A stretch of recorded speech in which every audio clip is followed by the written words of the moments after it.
नमस्कार। आज हम लोग कानून के दो ऐसे कॉन्सेप्ट्स के बारे में बात करने वाले हैं जो सुनने में तो बड़े मिलते जुलते लगते हैं, लेकिन असल में जमीन आसमान का फर्क रखते हैं। ये हैं ओनरशिप यानी कि स्वामित्व और पोजेशन यानी कि कब्जा। अक्सर लोग इन दोनों को एक ही मान लेते हैं, पर कानून की दुनिया में इनकी अपनी अपनी जगह है, अपने अपने मायने हैं। तो चलिए आज इस कानूनी पहेली को बिल्कुल आसान भाषा में सुलझाते हैं। तो आज का हमारा सबसे बड़ा सवाल यही है, व्हाट इज ओनरशिप?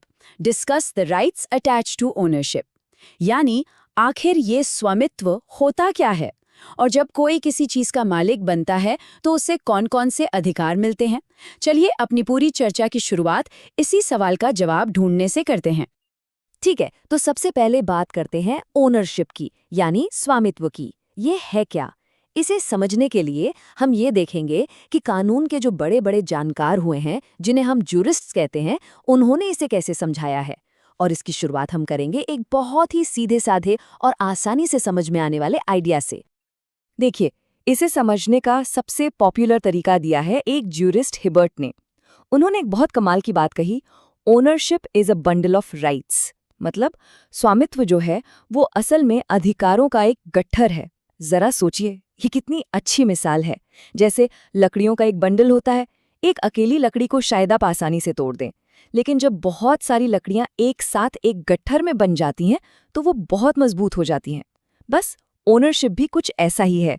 कई सारे अलग अलग अधिकार जब एक साथ मिल जाते हैं तो वो मजबूत ओनरशिप बन जाते हैं। तो सवाल उठता है कि इस गट्ठर के अंदर आखिर है क्या। हिबर्ट के हिसाब से इसमें 4 मेन अधिकार होते हैं। पहला, right to use the thing, यानी उस चीज को इस्तेमाल करने का अधिकार। जैसे आपका घर है तो आप उसमें रह सकते हैं, आपकी गाड़ी है तो आप उसे चला सकते हैं।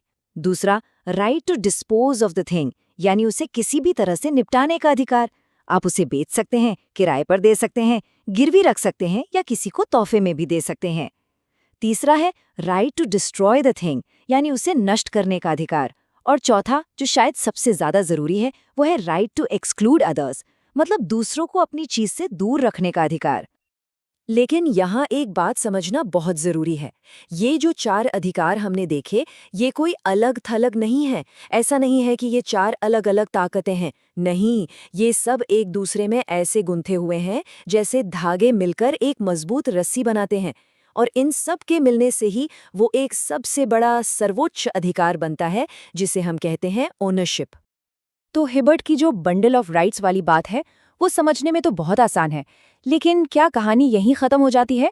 नहीं, कानून के दूसरे विद्वानों ने इस पर और भी ज्यादा गहराई से सोचा है। तो चलिए अब कुछ और परिभाषाओं पर नजर डालते हैं और देखते हैं कि ये कॉन्सेप्ट और कैसे डेवलप हुआ। अब हम आते हैं जॉन ऑस्टिन की बहुत ही मशहूर परिभाषा पर।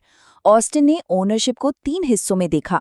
उन्होंने कहा कि ओनरशिप एक ऐसा अधिकार है जो इस्तेमाल के मामले में अनिश्चित है, मतलब आप जैसे मर्जी चाहें यूज करें। निपटारे के मामले में अप्रतिबंधित है, मतलब बेचने खरीदने पर कोई रोक टोक नहीं। और अवधि के मामले में असीमित है, यानी ये हमेशा हमेशा के लिए आपका है। सुनने में तो ये एकदम एब्सोल्यूट, एकदम निरपेक्ष अधिकार लगता है ना? लेकिन क्या असल जिंदगी में ऐसा होता है? बिल्कुल भी नहीं। आज के समय में ऑस्टिन की इस परिभाषा की काफी आलोचना होती है, क्योंकि ये प्रैक्टिकल नहीं है। देखिए, पहली बात, आपका इस्तेमाल अनिश्चित नहीं हो सकता। आप अपने घर में आधी रात को तेज म्यूजिक बजाकर अपने पड़ोसियों को परेशान नहीं कर सकते। कानून आपको ऐसा करने से रोकता है, जिसे न्यूसेंस लॉ कहते हैं। दूसरा बात, बेचने खरीदने पर भी हमेशा पूरी आजादी नहीं होती। कोई नाबालिग अपनी प्रॉपर्टी नहीं बेच सकता। कुछ मामलों में कानूनी वारिसों के हक का भी ख्याल रखना पड़ता है। और सबसे बड़ी बात, सरकार या स्टेट जनहित के लिए, मान लीजिए सड़क बनानी है या कोई स्कूल बनाना है, तो वो आपकी प्राइवेट प्रॉपर्टी को भी ले सकती है। तो असल में ऑस्टिन की परिभाषा सिर्फ एक ऐसी आइडियल सिचुएशन में सही बैठती है जहां प्रॉपर्टी पर किसी भी तरह का कोई बोझ या कानूनी पाबंदी ना हो। इसके बाद आए साल्मंड, और उन्होंने एक ज्यादा बड़ी और मॉडर्न परिभाषा दी। उन्होंने कहा कि ओनरशिप सिर्फ किसी दिखने वाली चीज से नहीं जुड़ी है, बल्कि ओनरशिप एक इंसान और उसके पास मौजूद किसी भी अधिकार के बीच का रिश्ता है। ये बहुत ही गहरी बात है। इसका मतलब ये हुआ कि हम सिर्फ जमीन, मकान या कार जैसी चीजों के ही मालिक नहीं होते जिन्हें हम छू सकते हैं। हम उन चीजों के भी मालिक हो सकते हैं जिन्हें हम छू नहीं सकते, जैसे किसी किताब का कॉपीराइट, किसी आविष्कार का पेटेंट या किसी कंपनी का ट्रेडमार्क। सैल्मन ने ओनरशिप को 2 तरह से समझाया। एक तो है इसका व्यापक यानी वाइडर सेंस, जिसमें किसी भी तरह का अधिकार आ जाता है। लेकिन दूसरा, जो कि ज्यादा इंटरेस्टिंग है, वो है इसका संकीर्ण यानी नैरो सेंस। यहाँ उन्होंने अवशिष्ट अधिकारों या रेसिड्यूरी राइट्स का कॉन्सेप्ट दिया। मान लीजिए आपने अपना घर बैंक के पास गिरवी रखकर लोन लिया है, तो क्या अब आप उस घर के मालिक नहीं रहे? सेल्मन कहते हैं नहीं, आप अब भी मालिक हैं। बैंक के पास बस एक लिमिटेड अधिकार है, वो भी सिर्फ लोन की सिक्योरिटी के लिए। आपके पास बाकी बचे हुए सारे अवशिष्ट अधिकार हैं, और जैसे ही आप लोन चुका देंगे वो सारे अधिकार वापस आपके पास आ जाएंगे। ओनरशिप एक चुंबक की तरह है, जैसे ही आप उस पर से बोझ हटाते हैं वो बाकी सारे अधिकारों को वापस अपनी तरफ खींच लेती है। तो ठीक है, ओनरशिप क्या है ये तो हमने काफी विस्तार से समझ लिया। अब आते हैं इस चर्चा के दूसरे और उतने ही जरूरी हिस्से पर। ओनरशिप और पोजेशन के बीच में आखिर फर्क क्या है? ये वो जगह है जहां सबसे ज्यादा कंफ्यूजन होता है, तो इसे ध्यान से समझना बहुत जरूरी है। तो ये पोजेशन या कब्जा क्या चीज है? देखिए, अगर ओनरशिप एक कानूनी विचार है, एक आइडिया है, तो पोजेशन उसकी हकीकत है, उसका फिजिकल रूप है। बिल्कुल आसान शब्दों में कहें तो किसी चीज पर आपका सीधा सीधा भौतिक नियंत्रण ही कब्जा है। अगर एक आदमी किसी घर में रह रहा है तो ये माना जाएगा कि वो उस घर पर कब्जे में है। इससे फर्क नहीं पड़ता कि घर के कागज किसके नाम हैं। कानून की नज़रों में कब्जा ही ओनरशिप का सबसे पहला और सबसे बड़ा बाहरी सबूत होता है। ये टेबल इन दोनों के फर्क को बहुत अच्छे से साफ कर देती है। चलिए एक एक करके देखते हैं। पहला है नेचर। ओनरशिप एक एब्स्ट्रैक्ट कॉन्सेप्ट है जिसे हम डी जोरे कहते हैं, यानी कानून की नज़र में अधिकार। वहीं पोजेशन एक फिजिकल फैक्ट है जिसे डी फैक्टो कहते हैं, यानी असलियत में किसका कंट्रोल है। इसी तरह ओनरशिप का दायरा बहुत बड़ा है, इसमें बेचने का, दान करने का सारे अधिकार शामिल हैं, जबकि पोजेशन सिर्फ फिजिकल कंट्रोल तक ही सीमित है। और हाँ, ये सही है कि ओनरशिप सबसे बड़ा कानूनी हक है, लेकिन कानून पोजेशन को भी बहुत मजबूती से प्रोटेक्ट करता है। और यहीं से कानून की वो बहुत मशहूर कहावत आती है जो कब्जे की जबरदस्त ताकत को दिखाती है। कहा जाता है, possession is 9 points of the law. इसका मतलब क्या हुआ? इसका मतलब है कि अगर किसी कानूनी लड़ाई में 10 मुद्दे हैं तो 9 मुद्दे उस इंसान के पक्ष में जाते हैं जिसके पास कब्जा है। ये जो 9/10 का आंकड़ा आप देख रहे हैं, ये सिंबॉलिक है। ये दिखाता है कि कानून की नज़र में जिसके पास किसी चीज़ का कब्जा है, उसकी पोजीशन उस इंसान से कहीं ज़्यादा मजबूत है जिसके पास कब्जा नहीं है, भले ही दूसरा इंसान खुद को असली मालिक ही क्यों ना बता रहा हो।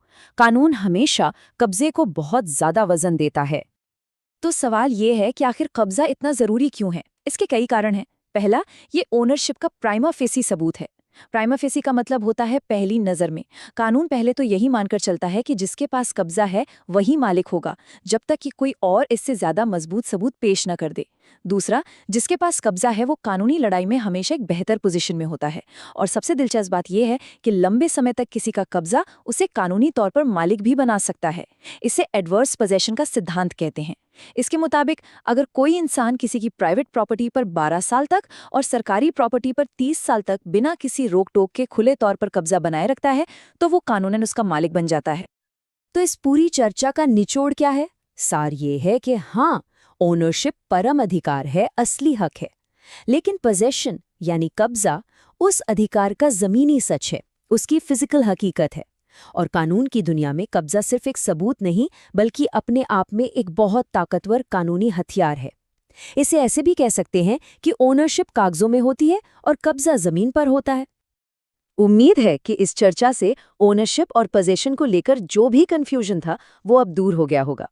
अगर आपको इसी तरह मुश्किल कानूनी बातों को आसान भाषा में समझना पसंद है तो इस वीडियो को लाइक जरूर करें और आगे भी ऐसी चर्चाओं के लिए हमारे चैनल को सब्सक्राइब करना न भूलें।